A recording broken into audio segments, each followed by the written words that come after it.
नमस्कार दोस्तों, मैं गजेंद्र गंजीर टूटूल के इस ऑनलाइन ई एजुकेशन प्लेटफॉर्म पर आप सभी का स्वागत करता हूं, अभिनंदन करता हूं। आज हम लोग आगामी जो हमारे छत्तीसगढ़ में प्रयोगशाला परिचारक एग्ज़ाम होने वाला है, उस एग्ज़ाम को ध्यान में रखते हुए साइंस के महत्वपूर्ण प्रश्नों को सॉल्व करेंगे।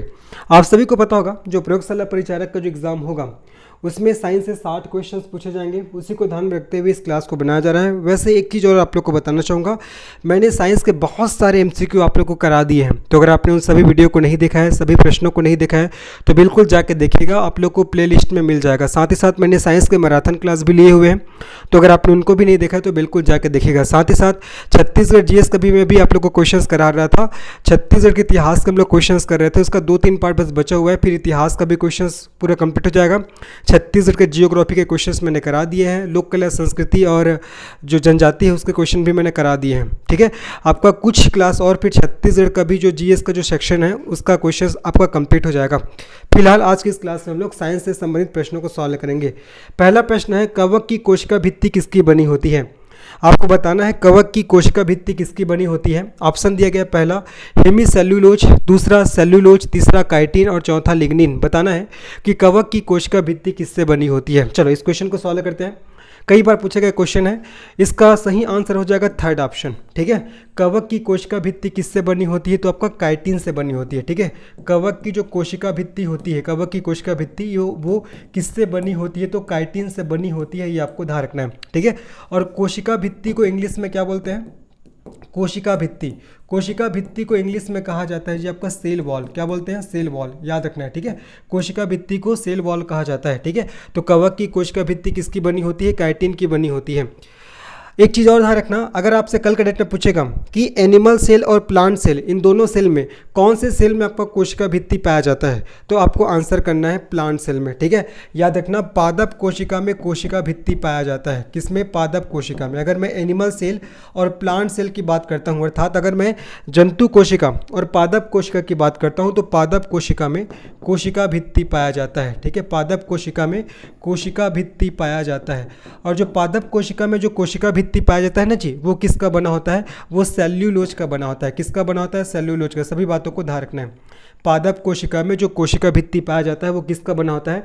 सेल्यूलोज का बना होता है। अब ये पादप कोशिका में जो कोशिका भित्ति पाया जा रहा है, जिसको इंग्लिश से बोलते हैं सेल वॉल, ये आखिर करता क्या है? ये आपका पौधों को स्पेसिफिक डिज़ाइन प्रदान करता है। ठीक है, पौधों को स्पेसिफिक डिज़ाइन प्रदान करता है। पौधों को स्पेसिफिक डिज़ाइन प्रदान करता है। सेकंड चीज़ आपको ध्यान रखना है, ये आपका पौधे को स्ट्रेंथ प्रोवाइड करता है। क्या करता है? पौधे को स्ट्रेंथ प्रोवाइड करता है, मजबूती प्रदान करता है। ये भी आपको ध्यान रखना है। तो मैंने क्या बोला?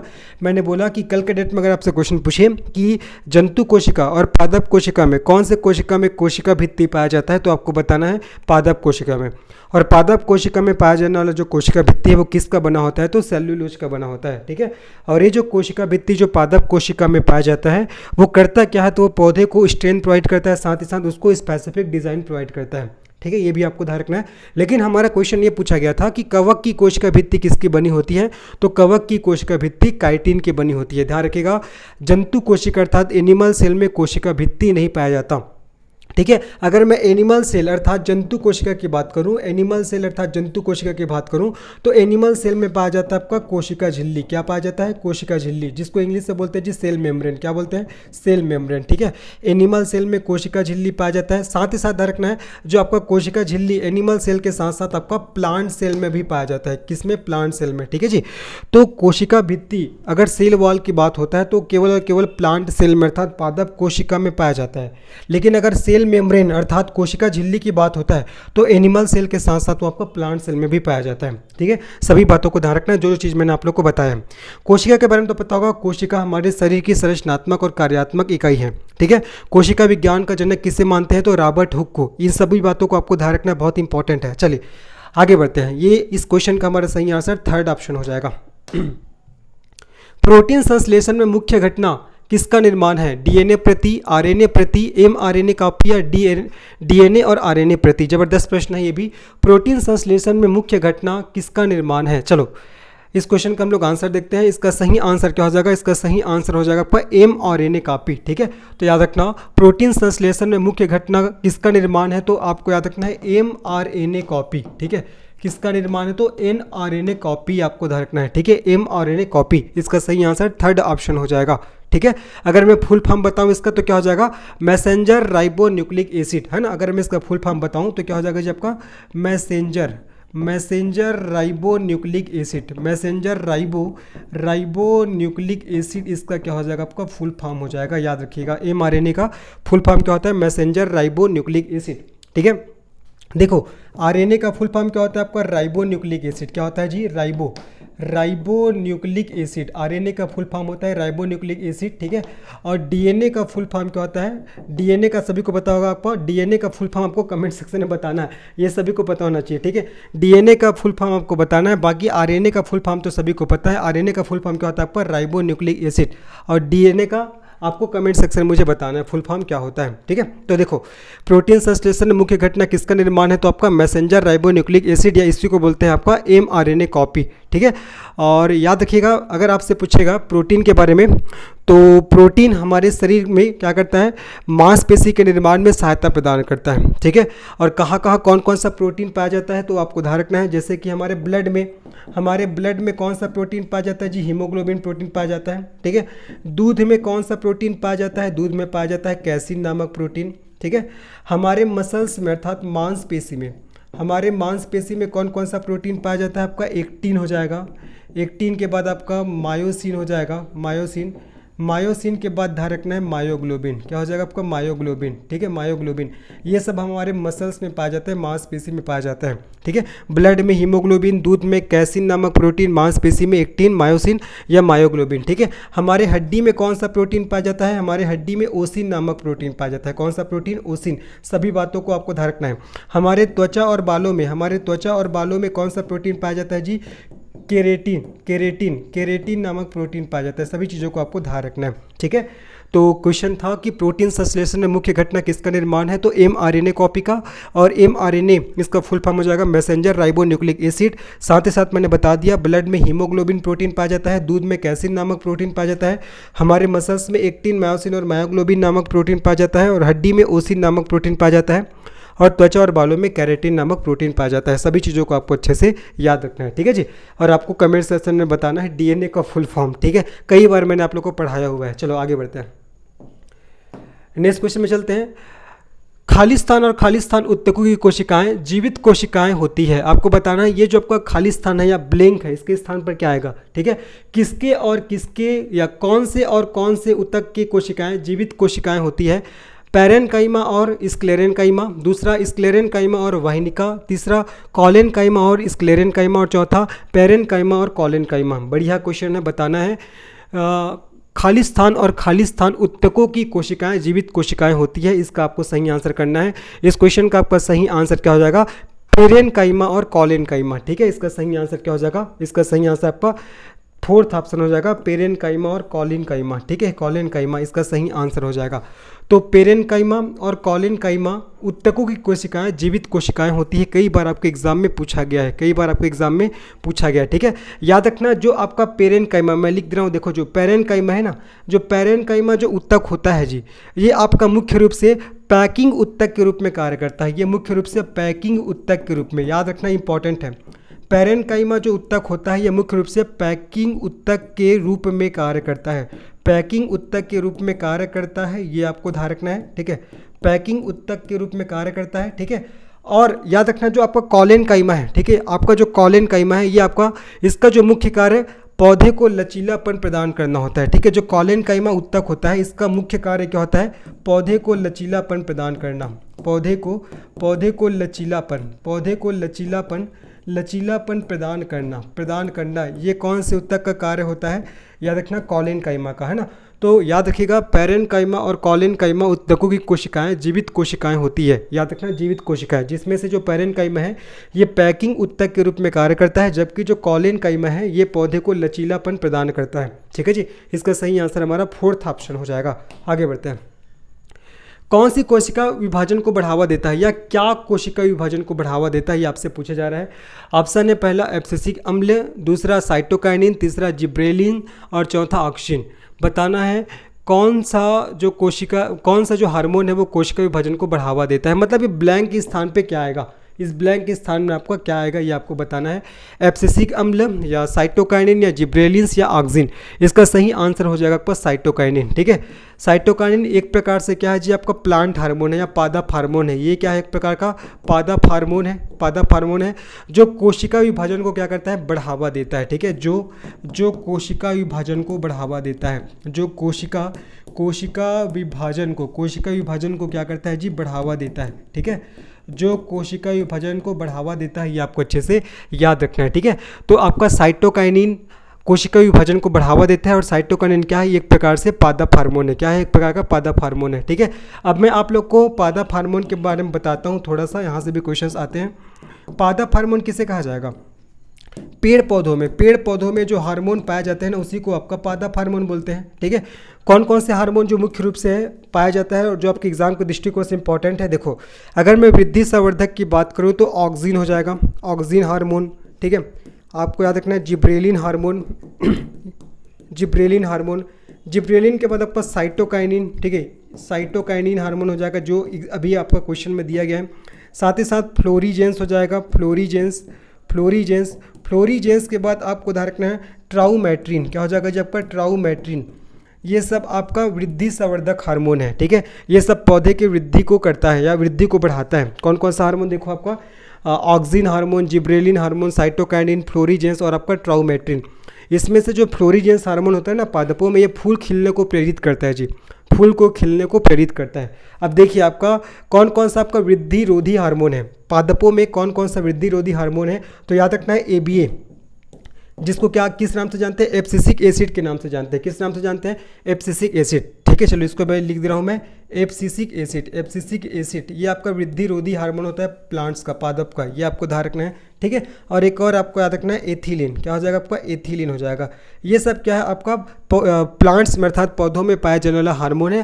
फिलहाल हमारा क्वेश्चन पूछा था कि कौन सा हार्मोन कोशिका विभाजन को बढ़ावा देता है, तो इसका सही आंसर साइटोकाइनिन एक प्रकार का पादप हार्मोन है जो कोशिका विभाजन को बढ़ावा देता है। ठीक है, और पादप हार्मोन के नाम मैंने बता दिया, ऑक्सिन, जिब्रेलिन, साइटोकाइनिन, फ्लोरीजेंस, ट्राउमेट्रिन और मैंने बताया था जो वृद्धि रोधी होता है एब्सिसिक एसिड और आपका एथिलीन। ठीक है, सभी बातों को आपको ध्यान रखना है। इसका सही आंसर आपका साइटोकाइनिन हो जाएगा। आगे बढ़ते हैं।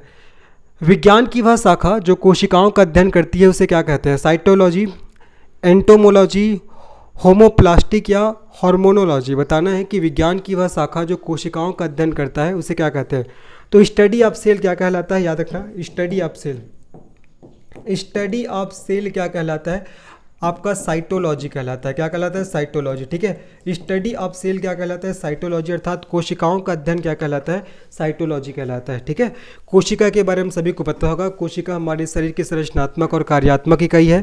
प्रत्येक जीव का शरीर कोशिकाओं से मिलकर बना होता है। ठीक है, हमारे बॉडी में जितने भी जो ऑर्गन्स आपको दिखाई दे रहे हैं, आप देखते हो तो वो सब क्या है, वो सब आपका कोशिकाओं से मिलकर बना हुआ है। ये आपको अच्छे से याद रखना है। ठीक है, और सबसे पहले कोशिका की खोज किसने किया था, रॉबर्ट हुक ने किया था। इसीलिए रॉबर्ट हुक को फादर ऑफ सेल बायोलॉजी या कोशिका विज्ञान के जनक के नाम से जाना जाता है।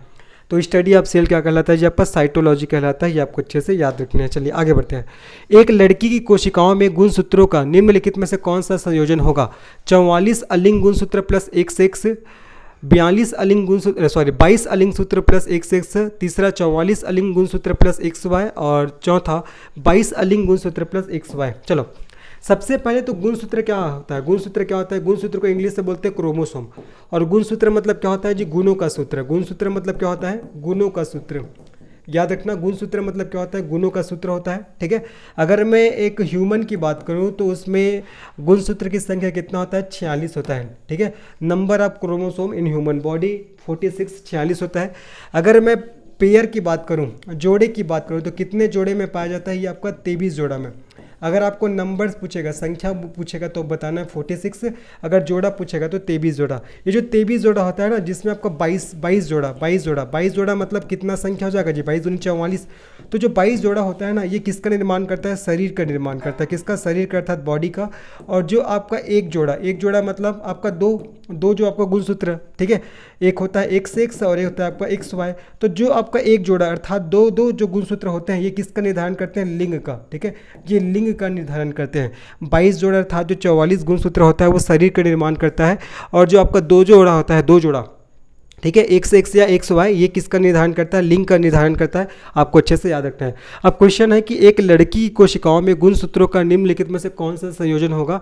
4 ऑप्शन दिए गए हैं, बताना है इसका सही आंसर क्या हो जाएगा। इसका सही आंसर आपका 44 अलिंग गुणसूत्र प्लस XX हो जाएगा, ठीक है, 44 अलिंग गुणसूत्र प्लस XX हो जाएगा, ठीक है। और वही अगर 44 अलिंग गुणसूत्र 44 अलिंग गुणसूत्र प्लस अगर XY ऐसा बोलेगा तो ये किसका होगा? ये आपका लड़के का हो जाएगा। ये किसका होगा? लड़के का। लेकिन क्वेश्चन पूछा गया था कि एक लड़की की कोशिकाओं में गुणसूत्रों का निम्नलिखित में से कौन सा संयोजन होगा? इसका सही आंसर आपका 44 अलिंग गुणसूत्र प्लस क्या हो जाएगा? आपका XX हो जाएगा। साथ ही साथ ध्यान रखना है, गुणसूत्र मतलब क्या होता है? गुणों का सूत्र। इसी गुणसूत्र अर्थात क्रोमोसोम के माध्यम से ही जो लक्षण होते हैं, कैरेक्टर होते हैं, वो पेरेंट्स से बच्चों में जाते हैं। Total number of chromosome in human body 46। अगर मैं पेयर की बात करूं तो आपका 23 पेयर, जिसमें से आपका 22 जोड़ा है ये आपका शरीर का निर्माण करता है, हमारे बॉडी का फॉर्मेशन करता है। लेकिन जो एक जोड़ा अर्थात 2 गुणसूत्र होता है, 2 गुणसूत्र मतलब XX और XY, ये दोनों गुणसूत्र आपका लिंग का निर्धारण करता है, ठीक है। अगर मैं बात करूँ 44 प्लस XX, 44 प्लस XX ये किसको रिप्रेजेंट करता है? लड़की को। और 44 प्लस XY ये रिप्रेजेंट करता है लड़के को, ठीक है। ये आपको याद रखना है, 44 प्लस XX लड़की को और 44 प्लस XY ये आपका लड़के के कोशिकाओं में गुणसूत्र को रिप्रेजेंट करता है। आगे समझ में, इसका सही आंसर हमारा पहला ऑप्शन हो जाएगा। आगे बढ़ते हैं, चलिए। आप किस जगत में उन सभी जीवों को रखेंगे जो कोशिका भित्ति के साथ बहुकोशिकीय सुकेंद्रित है? प्रोटिस्टा, प्लांटी, मोनेरा या एनीमेलिया? बढ़िया प्रश्न है। आप किस जगत में उन सभी जीवों को रखेंगे जो कोशिका भित्ति के साथ बहुकोशिकीय सुकेंद्रित है? इसका सही आंसर क्या हो जाएगा? इसका सही आंसर हो जाएगा जब आपका प्लांटी। क्या हो जाएगा? प्लांटी। याद रखना, प्लांटी एक वर्गीकरण संबंधी समूह है जिसमें भूमि, पौधे और हरे शैवाल शामिल है। जिसमें आपका भूमि हो जाएगा, ठीक है, पौधे हो जाएगा और आपका हरे शैवाल शामिल है, ठीक है, हरे शैवाल शामिल है, ये आपको याद रखना है। इसका सही आंसर हमारा सेकंड ऑप्शन हो जाएगा। तो प्लांटी एक वर्गीकरण संबंधी समूह है जिसमें भूमि, पौधे और हरे शैवाल शामिल है, ठीक है। एक चीज़ और ध्यान रखना आप लोग को कि एक नाम रॉबर्ट विटेकर, ठीक है, रॉबर्ट विटेकर नामक साइंटिस्ट ने जीवों को 5 जगत में वर्गीकृत किया है, ठीक है। इन्होंने जीवों को 5 जगत में वर्गीकृत किया है। कितने जगत में? 5 जगत में, ठीक है। 5 जगत में क्या किया है जी? वर्गीकृत किया है, ये आपको ध्यान रखना है। अब ये 5 जगत कौन कौन से मेरे साथ याद करते चलेगा। सबसे पहला एनीमेलिया हो जाएगा। क्या हो जाएगा आपका? एनीमेलिया, जो ऑप्शन में देखो दिया है ना, पहला एनीमेलिया हो जाएगा। दूसरा आपको ध्यान रखना है, दूसरा आपका प्लांटी। तीसरा आपको ध्यान रखना है फंगी, है ना, तीसरा आपको ध्यान रखना है फंगी। चौथा आपको ध्यान रखना है प्रोटिस्टा, और पांचवा आपको ध्यान रखना है, पांचवा मोनेरा हो जाएगा। तो मैंने क्या बोला? मैंने बोला कि रॉबर्ट वी टेकर नामक एक साइंटिस्ट हुए, उन्होंने आपका क्या किया? जीवों को 5 जगत में वर्गीकृत किया। और ये 5 जगत कौन कौन सा है? तो याद रखना, एनीमेलिया, प्लांटी, फंगी, प्रोटिस्टा और मोनेरा, ठीक है। हमारा क्वेश्चन था कि आप किस जगत में उन सभी जीवों को रखेंगे जो कोशिका भित्ति के साथ बहुकोशिकीय सुकेंद्रीय है? इसका सही आंसर क्या हो जाएगा आपका? प्लांटी हो जाएगा। क्या हो जाएगा? प्लांटी, ठीक है। चलो आगे बढ़ते हैं। निम्नलिखित में से कौन सा कोशिकांग केवल पशु कोशिका में पाया जाता है? मतलब कौन सा जो कोशिकांग होता है वो केवल आपका एनिमल सेल में पाया जाता है? ऑप्शन है लाइसोसोम, गोल्जी बॉडी, सेंट्रोसोम या राइबोसोम। देखो, राइबोसोम को प्रोटीन की फैक्ट्री कहते हैं, यहाँ प्रोटीन संश्लेषण का काम होता है, प्रोटीन बनने का काम होता है। तो जो राइबोसोम आपका एनिमल सेल में भी पाया जाता है, एनिमल सेल में, प्लस आपका प्लांट सेल में भी पाया जाता है, ठीक है। तो ये तो नहीं होगा। गोल्जी बॉडी को क्या बोलते हैं? गोल्जी बॉडी को क्या बोला जाता है जी? गोल्जी बॉडी को आपका ट्रांसपोर्टेशन यूनिट बोलते हैं। क्या बोलते हैं? ट्रांसपोर्टेशन यूनिट बोलते हैं। सेल का ट्रांसपोर्टेशन यूनिट कहा जाता है। ये भी आपका प्लांट के साथ साथ एनिमल सेल में पाया जाता है, ठीक है। तो ये भी नहीं आएगा। लाइसोसोम को क्या बोलते हैं? आत्महत्या की थैली। याद रखना सब चीज़ को, है ना। लाइसोसोम को आत्महत्या की थैली बोलते हैं, सुसाइडल बैग ऑफ सेल। और ये लाइसोसोम भी आपका प्लांट सेल और एनिमल सेल में पाया जाता है, ठीक है। राइबोसोम भी आपका एनिमल सेल, प्लांट सेल में पाया जाता है। लाइसोसोम भी आपका प्लांट सेल और एनिमल सेल में पाया जाता है, गोल्जी बॉडी भी आपका प्लांट सेल और एनिमल सेल में पाया जाता है, लेकिन जो सेंट्रोसोम होता है ना, ये केवल और केवल आपका एनिमल सेल में पाया जाता है। किस में पाया जाता है? ये आपका एनिमल सेल में पाया जाता है, ये आपको ध्यान रखना है, ठीक है। और सेंट्रोसोम की खोज किसने किया था? बोबरी नामक साइंटिस्ट ने किया था, याद रखना इंपॉर्टेंट है। बोबरी नामक साइंटिस्ट ने किया था 1888 में, ठीक है। और ये करता क्या है? ये कोशिका विभाजन में सहायता प्रदान करता है। जो सेंट्रोसोम होता है ये क्या करता है जी? कोशिका विभाजन में सहायता प्रदान करता है, ठीक है। कोशिका विभाजन, जिसको इंग्लिश में सेल डिवीजन बोलते हैं, कोशिका विभाजन में सहायता प्रदान करता है, कोशिका विभाजन में सहायता प्रदान करता है, ये आपको अच्छे से याद रखना है। तो निम्नलिखित में से कौन सा कोशिकांग केवल पशु कोशिका में पाया जाता है? इसका सही आंसर सेंट्रोसोम। बाकी याद रखना, लाइसोसोम को आत्महत्या की थैली बोलते हैं, सुसाइडल बैग ऑफ सेल, जो एनिमल सेल और प्लांट सेल दोनों में पाया जाता है। गोल्जी बॉडी को ट्रांसपोर्टेशन यूनिट अर्थात परिवहन यूनिट बोलते हैं कोशिका का, जो आपका प्लांट सेल और एनिमल सेल में पाया जाता है। राइबोसोम को कोशिका का प्रोटीन की फैक्ट्री बोलते हैं, ये भी आपका प्लांट सेल और एनिमल सेल में पाया जाता है। जबकि सेंट्रोसोम ये केवल आपका एनिमल सेल में पाया जाता है, और इसकी खोज बोबरी नामक साइंटिस्ट ने 1888 में किया था, और ये कोशिका विभाजन में सहायता प्रदान करता है। क्या चीज़? सेंट्रोसोम, ठीक है। आगे बढ़ते हैं। कोशिका के बारे में तो पता है, कोशिका शरीर की संरचनात्मक और कार्यात्मक इकाई है, और कोशिका विज्ञान का जनक किसे मानते हैं? रॉबर्ट हुक को माना जाता है। सभी बातों को याद रखना है।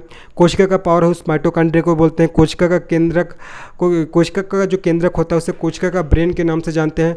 पादप कोशिका का किचन पूछेगा तो आपको बताना है क्लोरोप्लास्ट, ठीक है। क्लोरोप्लास्ट को पादप कोशिका का किचन कहा जाता है। सभी बातों को आपको याद रखना है। चलो आगे बढ़ते हैं। निम्न में से किसका घनत्व तो सबसे कम होता है? तरल का, सोडियम का, पारा का या गैस का? बताना है।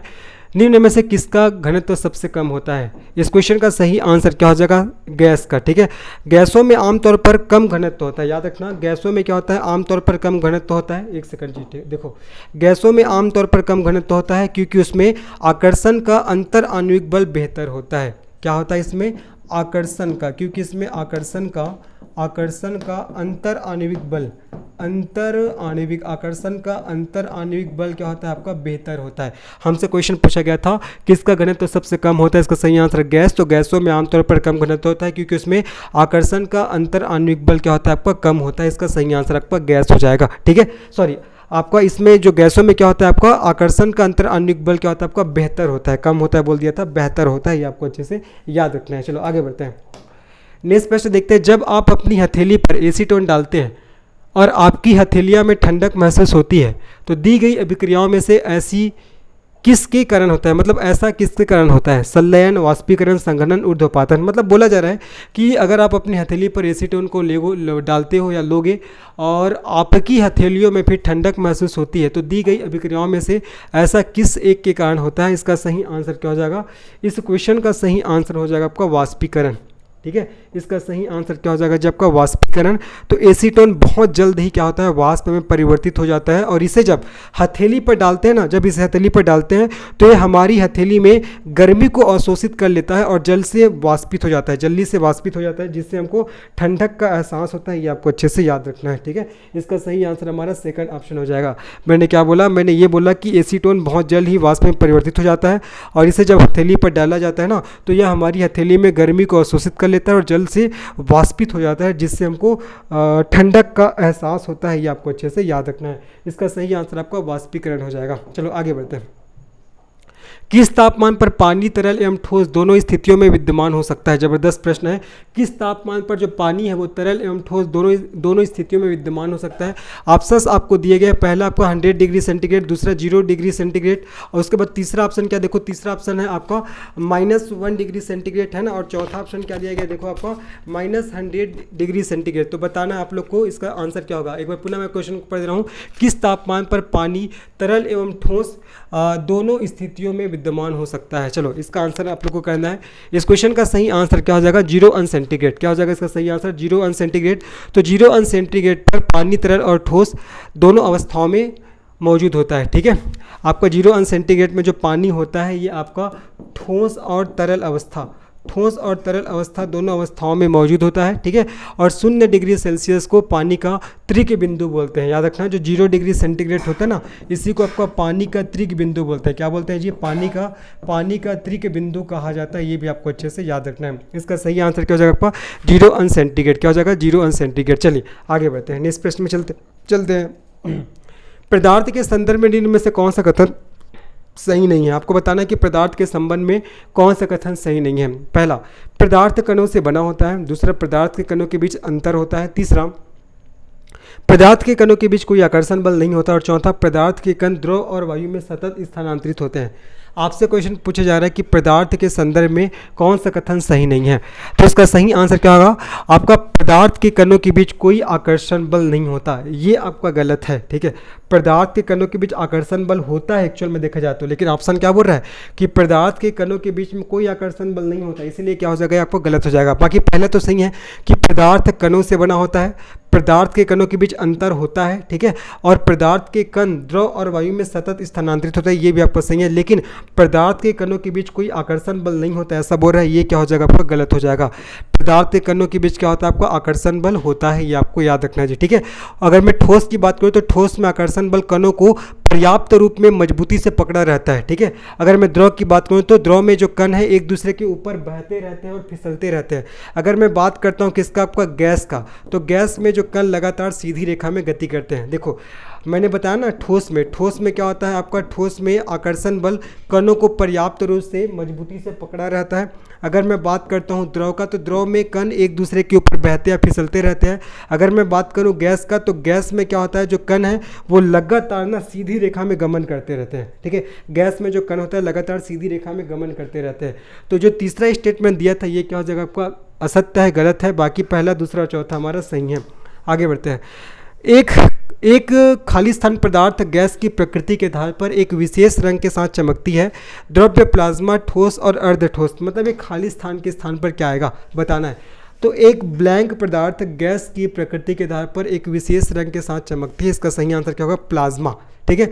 प्लाज्मा पदार्थ की चौथी अवस्था है, ये आपको ध्यान रखना है। और प्लाज्मा का जो वर्णन है ना पहली बार रसायनज्ञ डर्विंग लैंगमूडर द्वारा किया गया था, ठीक है। प्लाज्मा क्या है, पदार्थ की चौथी अवस्था है, ये पदार्थ की चौथी अवस्था है। प्लाज्मा क्या है जी, पदार्थ की चौथी अवस्था है, ये आपको ध्यान रखना है, ठीक है। और प्लाज्मा का जो वर्णन है ये किसने किया था, रसायनज्ञ डर्विंग, याद रखिएगा डर्विंग लैंगमूडर, ठीक है। डर्विंग लैंगमूडर द्वारा प्लाज्मा का पहली बार क्या किया गया था, वर्णन किया गया था, ये आपको याद रखना है, ठीक है। डर्विंग लैंगमूडर, ठीक है। और ये आपका पदार्थ की चौथी अवस्था है। देखो ठोस, द्रव, गैस तुमको पता है 3 अवस्था होता है, लेकिन चौथी अवस्था भी होता है, और वो कौन सा अवस्था होता है, तो प्लाज्मा होता है, ये आपको अच्छे से याद रखना है। आगे बढ़ते हैं। पदार्थ की उन अवस्थाओं में से एक है जो बहुत कम घनत्व वाली गैस को अत्यंत निम्न तापमान पर ठंडा करके प्राप्त की जाती है। गैस, प्लाज्मा, बोस-आइंस्टीन कंडेंसेट या प्लाज्मा कंडेंसेट। जबरदस्त प्रश्न है जी। देखो पदार्थ की उन अवस्थाओं में से एक है जो बहुत कम घनत्व वाली गैस को अत्यंत निम्न तापमान पर ठंडा करके प्राप्त की जाती है। 4 ऑप्शन है। ए है आपका, मतलब आप दिया गया है ए गैस, बी प्लाज्मा, सी बोस-आइंस्टीन कंडेंसेट और डी प्लाज्मा कंडेंसेट। किसके बारे में मतलब बताया जा रहा है, तो बताना है इसका सही आंसर क्या होगा। इसका सही आंसर हो जाएगा आपका बोस-आइंस्टीन कंडेंसेट। इसका सही आंसर हो जाएगा जब आपका बोस-आइंस्टीन कंडेंसेट, ठीक है। याद रखिएगा जो बोस-आइंस्टीन कंडेंसेट है ये तब बनता है जब कम घनत्व वाले कणों को निरपेक्ष शून्य, मतलब -273.5 डिग्री सेंटीग्रेड जैसे निम्नतम तापमान पर क्या किया जाता है, आपका ठंडा किया जाता है। ये आपको अच्छे से याद रखना है। मैंने क्या बोला कि जो आपका बोस-आइंस्टीन कंडेंसेट तब बनता है जब कम घनत्व वाले कणों को निरपेक्ष शून्य, कम घनत्व वाले कणों को निरपेक्ष शून्य मतलब आपका -273.5 डिग्री सेंटीग्रेड जैसे निम्नतम तापमान पर ठंडा किया जाता है, ठीक है। -273.5 डिग्री सेंटीग्रेड के न्यूनतम तापमान पर क्या किया जाता है, आपका ठंडा किया जाता है। इसका सही आंसर क्या हो जाएगा, इसका सही आंसर क्या हो जाएगा आपका सी ऑप्शन हो जाएगा, ठीक है। तो आपका पदार्थ की उन अवस्थाओं में से एक है जो बहुत कम घनत्व वाली गैस को अत्यंत निम्न तापमान पर ठंडा करके प्राप्त की जाती है। इसका सही आंसर हो जाएगा बोस-आइंस्टीन कंडेंसेट, ठीक है। सी ऑप्शन इसका सही आंसर है। तो ये आपका पहला वाला आंसर क्या हो जाएगा, सही हो जाएगा, ठीक है। चलो आगे बढ़ते हैं। ऊर्ध्वपातन क्या होता है, किसी पदार्थ का गैस से सीधे द्रव अवस्था में परिवर्तन। दूसरा, किसी पदार्थ का गैस से सीधे ठोस अवस्था में परिवर्तन। तीसरा, किसी पदार्थ का द्रव से सीधे गैस अवस्था में परिवर्तन। या चौथा, किसी पदार्थ का ठोस से सीधे गैस अवस्था में परिवर्तन। बताना है जी ऊर्ध्वपातन क्या होता है। तो याद रखना ऊर्ध्वपातन मतलब क्या होता है आपका, किसी पदार्थ का ठोस से सीधे गैस अवस्था में परिवर्तन, ठीक है। ठोस से सीधे गैस अवस्था में परिवर्तन, यही ऊर्ध्वपातन कहलाता है। कई बार आपके एग्जाम में पूछा गया है, ठीक है। और ऊर्ध्वपातन की घटना को आपका कपूर और नेप्थलीन में देखा जा सकता है। किस में देखा जा सकता है? आपका कपूर और नेप्थलीन में देखा जा सकता है। ये भी आपको अच्छे से याद रखना है। ऊर्ध्वपातन में क्या होता है, कोई पदार्थ है वो ठोस से सीधे गैस में परिवर्तित होता है और इसकी घटना को आपका कपूर और नेप्थलीन में देखा जा सकता है। इसका सही आंसर हो जाएगा आपका फोर्थ ऑप्शन। क्या हो जाएगा जी? इसका सही आंसर फोर्थ ऑप्शन हो जाएगा। पेट्रोलियम से petrol, petroleum gas, diesel, kerosene और ईंधन तेल प्राप्त करने के लिए किस प्रक्रम का उपयोग किया जाता है? निर्वात आसवन, आंचलिक आसवन, आंशिक आसवन या सरल आसवन? इसका सही आंसर क्या हो जाएगा? इसका सही आंसर हो जाएगा जब आपका आंशिक आसवन, ठीक है। आंशिक आसवन में क्या होता है, ये तरल को गर्म करके गैस में बदलने और फिर उसे ठंडा करके उसी तरल में बदलने की प्रक्रिया है। ये आपको अच्छे से याद रखना है, ठीक है। तो पेट्रोलियम से petrol, petroleum gas, diesel, kerosene और ईंधन तेल प्राप्त करने के लिए किस प्रक्रम का उपयोग किया जाता है? तो इसका सही आंसर आपका आंशिक आसवन हो जाएगा। आंशिक आसवन में आपका तरल को गर्म करके गैस में बदलने और फिर उसे ठंडा करके उसी तरल में बदलने की प्रक्रिया है। ये आपको याद रखना है। तीसरा ऑप्शन सही आंसर हो जाएगा आंशिक आसवन, ठीक है। चलिए लास्ट प्रश्न है, किसमें अणुओं के बीच अधिकतम आकर्षण बल होता है? द्रव और गैस दोनों में, ठोस में, गैस में या द्रव में? बहुत अच्छा प्रश्न है। इसका सही आंसर हो जाएगा किसमें अणुओं के बीच अधिकतम आकर्षण बल होता है? तो आपका ठोस में, ठीक है। याद रखना जी, आपका ठोस में क्या होता है? ठोस में अणुओं के बीच अधिकतम आकर्षण बल होता है। ये आपको अच्छे से याद रखना है। चलिए आगे बढ़ते हैं। नेक्स्ट प्रश्न है, समान तापमान और दाब में ठोस से तरल पदार्थ में बदलने के लिए आवश्यक प्रति इकाई द्रव्यमान ऊष्मा क्या है? वाष्पीकरण है, द्रवण की गुप्त ऊष्मा है, हिमापन है या आपका ऊर्ध्वपातन है? 4 ऑप्शन दिए गए हैं। बताना है कि समान तापमान और दाब में ठोस से तरल पदार्थ में बदलने के लिए आवश्यक प्रति इकाई द्रव्यमान ऊष्मा क्या है? तो इसका सही आंसर आपका द्रवण की गुप्त ऊष्मा। इसका सही आंसर क्या हो जाएगा? द्रवण की गुप्त ऊष्मा। आज का क्वेश्चन थोड़ा सा आप लोग को टफ लगा होगा। ये आज का जो क्वेश्चन मैंने करा है ये आपका 2017-18 का एनटीपीसी का क्वेश्चन है, ठीक है। एनटीपीसी का पूरा क्वेश्चन आप लोग देखिएगा। देखो मैं जो आपका एग्जाम में क्वेश्चन पूछे गए हैं उन सभी क्वेश्चन को आप लोग को करा रहा हूँ, जो आपकी आगामी जो एग्जाम होगा छत्तीसगढ़ में उसके लिए बहुत ही हेल्पफुल होगा। तो निश्चित ही इन सभी क्वेश्चनों को देख के जाइएगा, इसका आंसर क्या होगा इसको देख के जाइएगा, ठीक है। तो अगर आपको ये वीडियो पसंद आया होगा तो इस वीडियो को लाइक करिए, चैनल को सब्सक्राइब करिए, अपने दोस्तों को शेयर करिएगा। मिलते हैं नेक्स्ट पार्ट में, तब तक के लिए धन्यवाद।